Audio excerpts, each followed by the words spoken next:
started investing when I was 11. I just dithered away until when I was 7 and 8 and 9. But so unfortunately I didn't get started until I was 11. But I bought my first stock when I was 11, and then I experimented with a whole bunch of things, like timing of stocks and charting and doing all these crazy things. It was a lot of fun. Profitless, but a lot of fun. And I did that until I was 19. And I read all the books on investing in the public library, and I ate it up. It was fascinating to me, but I had no framework.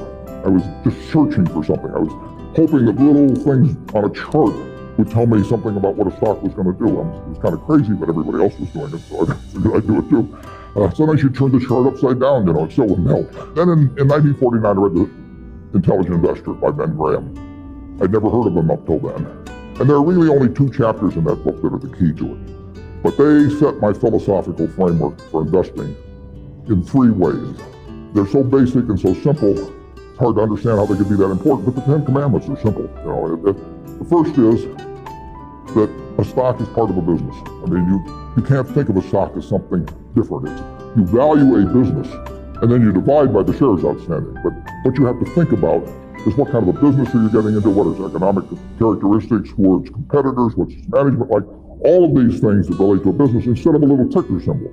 I used to know when I was 11 or 12 the ticker symbols of every company virtually on the New York Stock Exchange. I could mark the boards that tear us up, but I didn't know anything. I mean, I knew that X was U.S. Steel and T was AT&T and so on, but I didn't know anything. I didn't know what was behind them.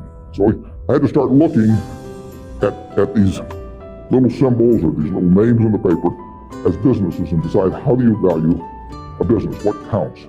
The second thing in the book is that Graham gives you a marvelous set point in terms of how the investor should react to stock market fluctuations. He talks about his mythical Mr. Market in Chapter 8. There's been no better thing written in terms of the investor's attitude toward stock prices.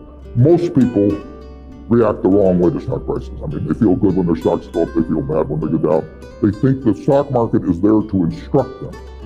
And Mr. Market is this partner you have in investing. He's a remarkably obliging partner.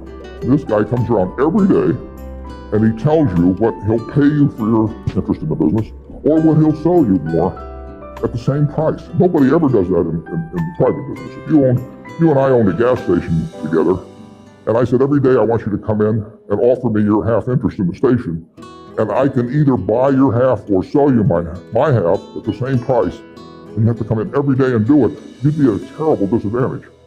And you'd be at a particular disadvantage if you're Mr. Market in the market, because Mr. Market, or a friend of the market who obligingly gives you those figures every day, different figures at the end of the day and the start of the day, but he's naming a price at which you'll either buy or sell. The beautiful thing about him is that this guy is an alcoholic manic depressive. I mean, he is as unsound as they come. He wanders around all day, and looks at the crazy things, and he's going to name all kinds of crazy prices. And you don't have to pay any attention to him, except when it's to your advantage to do so. If that's once a year, if it's once every 5 years, if it's one stock out of 3,000, all you have to do is sit there. You have no moral responsibility to this jerk. He is naming these numbers. You didn't ask him to, but he's doing it. And all you have to do is pick the one time when he is particularly depressed or particularly manic or particularly drunk or whatever it may be. And the market will be all of those things. And you take advantage of it. And that's what's remarkable about stocks, if you think about it, is that if you look at the high and low on all of these American companies for the last year, you'll see case after case after case where the high is twice the low. Now that's for sound American businesses running along, paying people, selling goods, and so on. If you go out and look at farmland 10 miles from here, there's no way in the world over here that the farmland is going to range in value from X to 2X. It maybe go from X to 110% of X or vice versa. If you look at an apartment house near here and figures on essentially apartment houses like that over a year, it won't move 10% in a given year. But here are the finest of American businesses, and people just name these numbers that go all over the place. And you don't have to play, except when you want it. That's the important thing, and that's what Graham tells you. The market isn't there to instruct you, to tell you anything. The market is there just basically to serve you when you want it to serve you. One of the most important things to remember in stocks, very hard to do, but people have all these feelings about it. The stock doesn't know you own it. You're sitting there with these certificates for Berkshire. the company doesn't even know you own it, and the stock doesn't. It's trading now, and they don't know you own it. So it has no feelings about you. I mean, you've got all these feelings about it, but it's just part of the business. If Berkshire is worth 75,000 times 1.5 million shares, roughly 110 billion or something like that, it's a good investment. If it isn't, it's a lousy investment. You have to value the business. And Graham, it's amazing, but people don't do that in Wall Street. You hear price targets or that kind of thing, but you'd see no one write a paper that says, here is the nature of this business over the next 20 years. What should that business sell for? Forget about what it's selling for. In fact, one of the things I always like to do when I'm looking at investments is I like to look at them without knowing the price.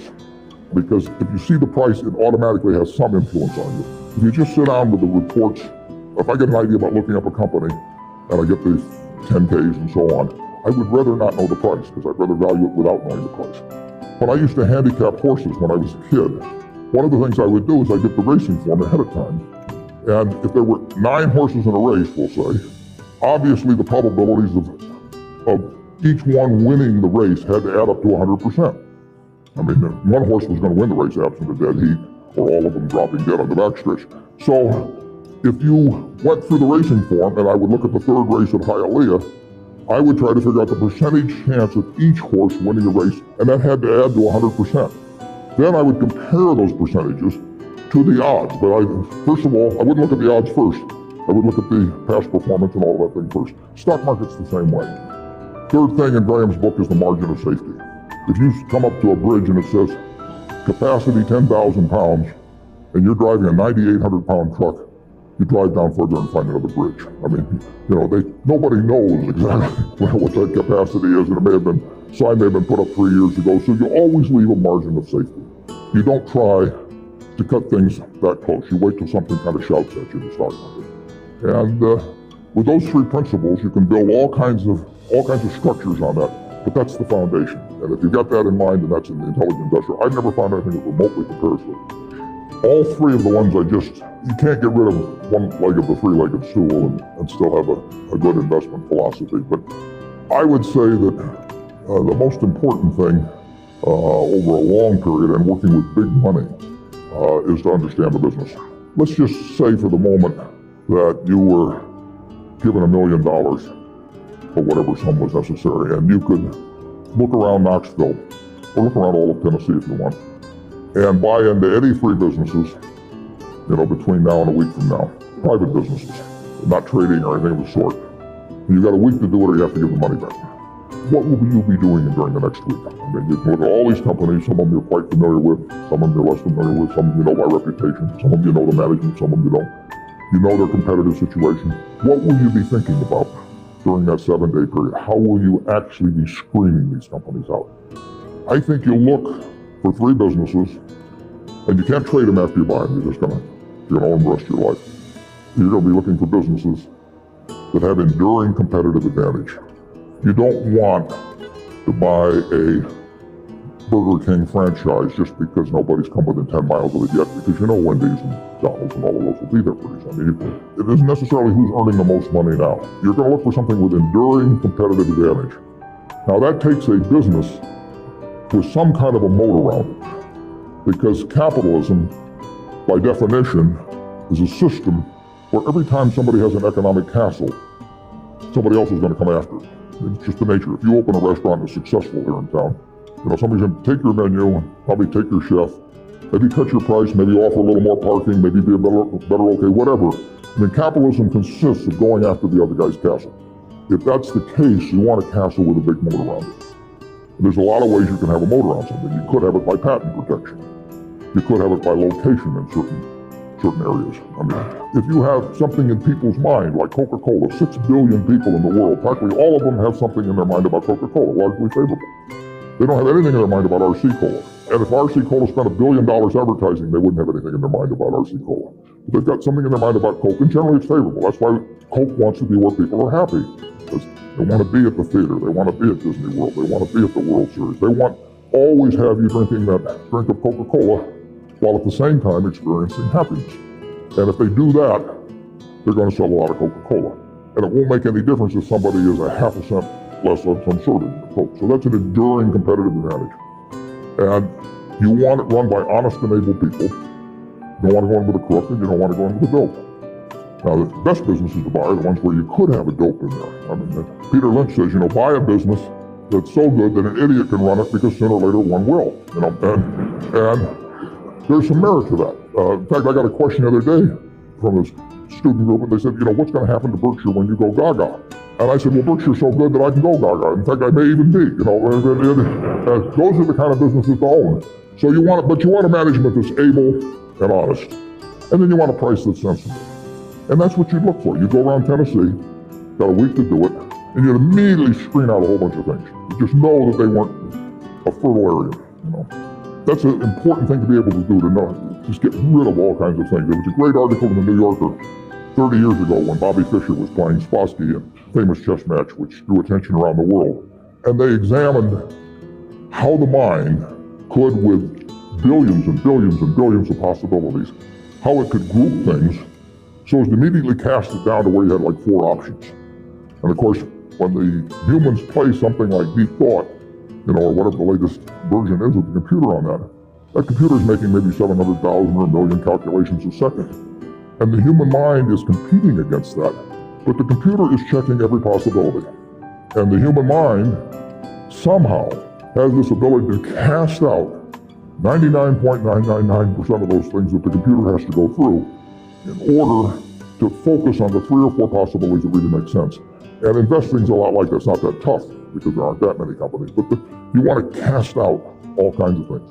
If somebody told me that my life depended on picking among the Dow Jones stocks a group of 10 that would be the best performers or outperform the index as a whole, I would spend my time thinking of the worst companies in there. I would cast out things, and then I would figure I left those behind, and that's an easier way to approach the problem, actually, than trying to pick the 10 best. If you were thinking about the state of Tennessee, there's a whole lot of things you wouldn't examine. You just figure they're too tough. You might decide, car dealerships were too tough. It's always going to be competitive. Who knows whether Ford or General Motors are going to be selling more cars 5 years from now, or whether there's going to be tariffs on foreign cars. Who knows? So you just say, I'll give up on car dealers. I'll think about something else. And that approach that you use there is the same approach you really want to bring to the stock market. You've got 3,000 companies tonight you're going to get on the New York Stock Exchange. There's a valuation on every one of them. It'll change tomorrow. You don't have to play. Once a year, if you have 5 good ideas in your lifetime, you get very rich. I tell students sometimes they'd be better off if they had a punch card when they got out of school with only 20 punches on it. Because then, instead of listening to somebody at a cocktail party and then going out the next morning and buying some shares, they really think about every punch. That's all the punches you get. 20 punches is plenty. You just have to make sure that you don't do any of them for frivolous reasons. We never want to buy anything small at Berkshire. It just doesn't make any difference. We want to think about things that can move the needle. And